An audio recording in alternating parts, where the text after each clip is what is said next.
upaya memenangkan perdebatan itu dan sekaligus harus membuktikan. Saya merasa bersyukur sekali menjadi Hindu di lingkungan yang sangat minoritas. Maka saya harus kuliah. Orang tua saya nggak boleh saya kuliah itu, nggak ada uang soalnya.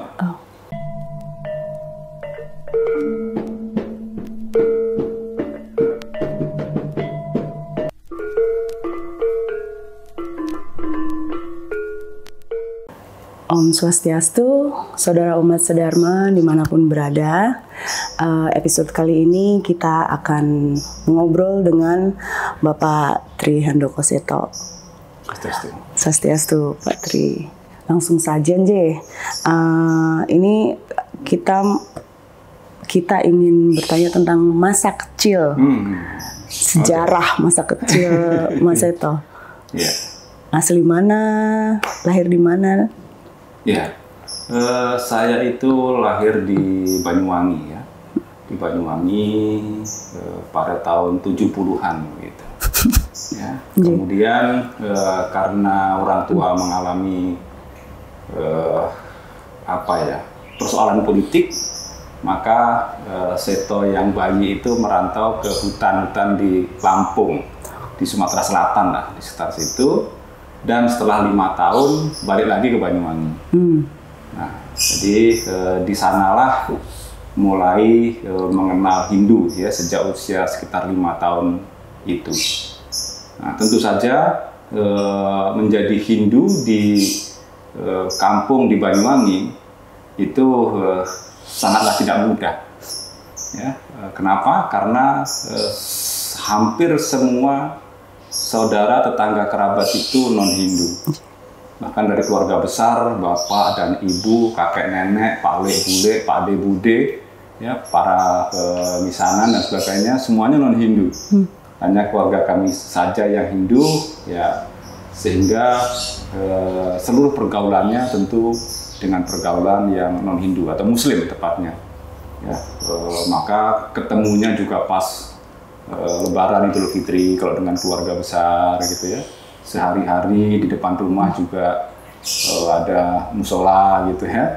Dan ya begitulah Seto kecil itu dididik, dibesarkan dalam lingkungan yang sangat kental dengan nuansa Muslim. Terus ini berarti yang Hindu tuh hanya keluarga? Iya, yang Hindu hanya bapak, ibu. Ibu saya dulu juga kerjaannya ngaji, ya, ngaji Al-Quran. Ya, kemudian ketika di Banyuwangi itu Hindu mulai berkembang ketika ada peristiwa G30 SPKI. Tahun 65. Ya, tahun-tahun itu sejak 65 itu mulai ada Hindu di sana, ya, dan orang-orang yang meyakini ajaran-ajaran Jawa itu kemudian memeluk agama Hindu. Pada saat itu belum banyak, jadi terus kalau untuk sembahyang, terus pas hari raya Hindu itu gimana? Tentu saja sangat sedikit, bahkan para tetua, tentu orang tua kami dan para sahabat-sahabatnya itu yang mulai merintis membangun pura dan sebagainya. Ya, menjadi minoritas begitu.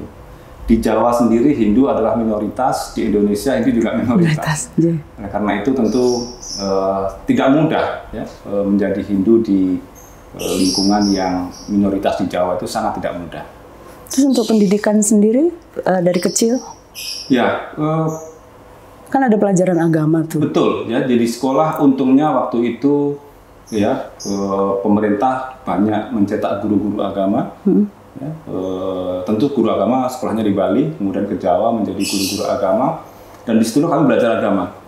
Ya, namun tentu tidak cukup karena belajar agama kan seminggu sekali, ya, sehingga ketika malam hari hampir setiap malam kami ngumpul di pura-pura. Ya, ngumpul di pura, kemudian minta tanda tangan Romo Mangku bahwa kami telah di pura dan seterusnya. Tapi berawal dari situ kemudian menjadi kebiasaan. Akhirnya kami menemukan tempat yang paling nyaman itu di pura bersama teman-teman Hindu yang lainnya.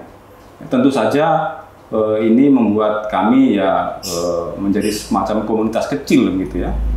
Komunitas kecil yang beda, yang beda dengan yang umumnya gitu. Dan namun demikian ini justru membuat kita menjadi lebih militan.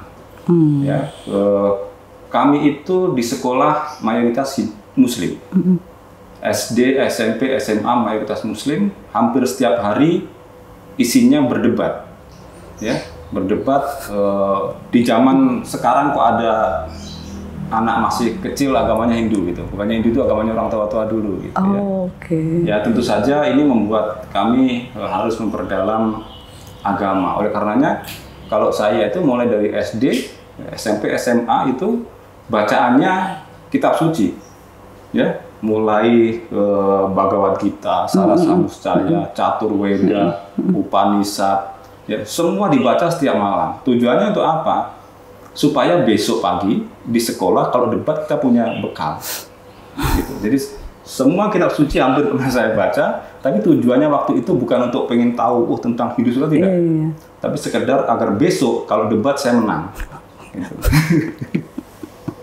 Tapi sempat ngerasa, aduh capek gue, capek nih, harus tiap hari ketemu sama orang yang pengen debat sama kita ya, tentang tapi agama. Itu, ya kan menarik ya, kalau bagi anak-anak muda kan menarik itu, upaya memenangkan perdebatan itu, dan sekaligus harus membuktikan. Saya merasa bersyukur sekali menjadi Hindu di lingkungan yang sangat minoritas, karena Hindu ini kan mengajarkan, Hindu ini agama dicap agama kuno dan seterusnya. Nah, saya ingin membalik asumsi pendapat masyarakat bahwa Hindu itu agama yang sangat modern sesungguhnya, yang mampu menghasilkan manusia-manusia dengan SDM berkualitas. Nah, oleh karena saya harus buktikan bahwa saya adalah pelajar yang terbaik di sekolah dimanapun saya berada. Kalau kita hanya perdebatan omong kosong, ya kenyataannya kita murid yang bodoh, nilai kita jelek, kan nggak percaya. Iya, betul sih. Agar percaya, ini loh buktinya bahwa Hindu itu hebat, Hindu itu top ini, penganutnya ini begini. Setiap di sekolah saya mulai SD selalu ranking 1. Ya, nah ini berkat ingin membuktikan bahwa Hindu ini benar-benar agama yang patut untuk kita anut.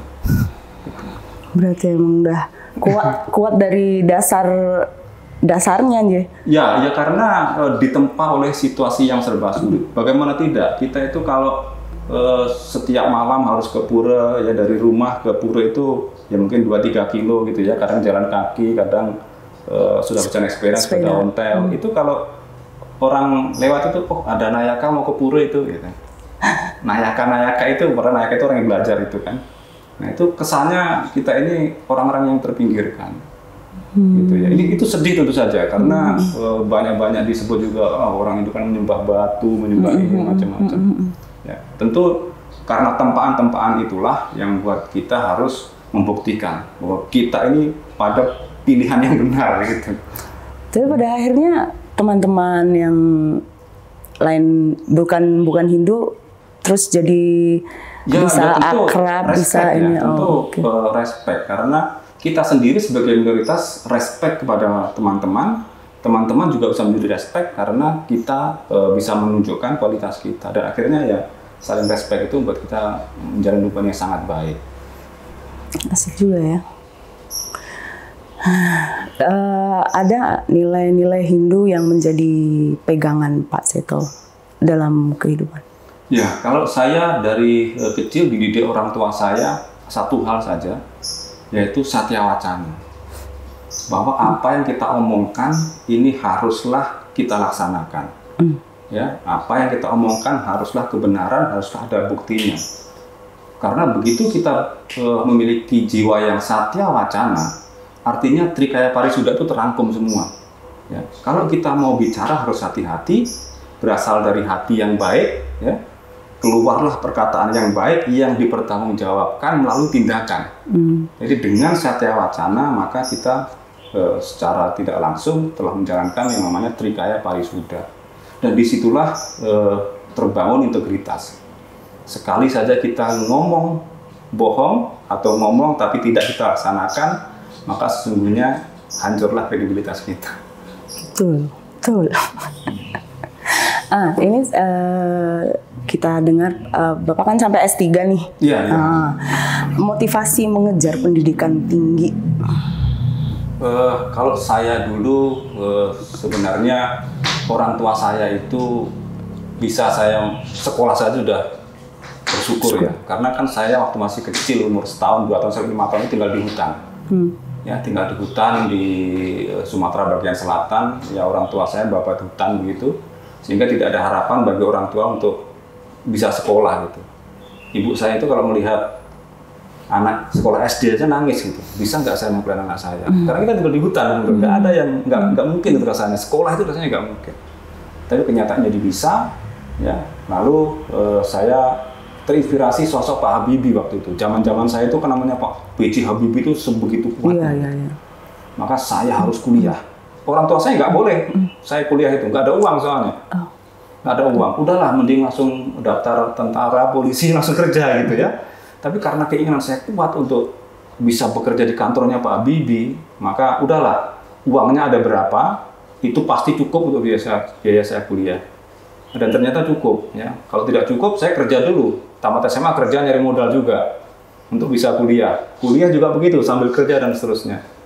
Dan akhirnya kok ya bisa betul gitu, masuk di kantornya Pak Habibie, kerja di sana itu. Bapak ngambil jurusan apa nih? Jurusan fisika saya. Oh gitu. Ya, saya jurusan fisika, dan kemudian lulus itu saya bisa kerja di BPPT yang kepalanya langsung Pak Habibie waktu itu. Tantangan yang dihadapi berarti kuliah sambil kerja untuk tantangannya tentu luar biasa. Ya, kalau orang makan sehari 3 kali, saya juga maksimal 2 kali. Kalau yang lainnya pakai ayam, saya cukup pakai tempe, gitu ya. Dan bisa makan itu udah syukur lah. Bisa makan udah syukur. Jadi yang penting makan itu bisa hidup. Kemudian ada untungnya, lagi-lagi orang Jawa ini suka untung terus. Iya, gitu. Untung.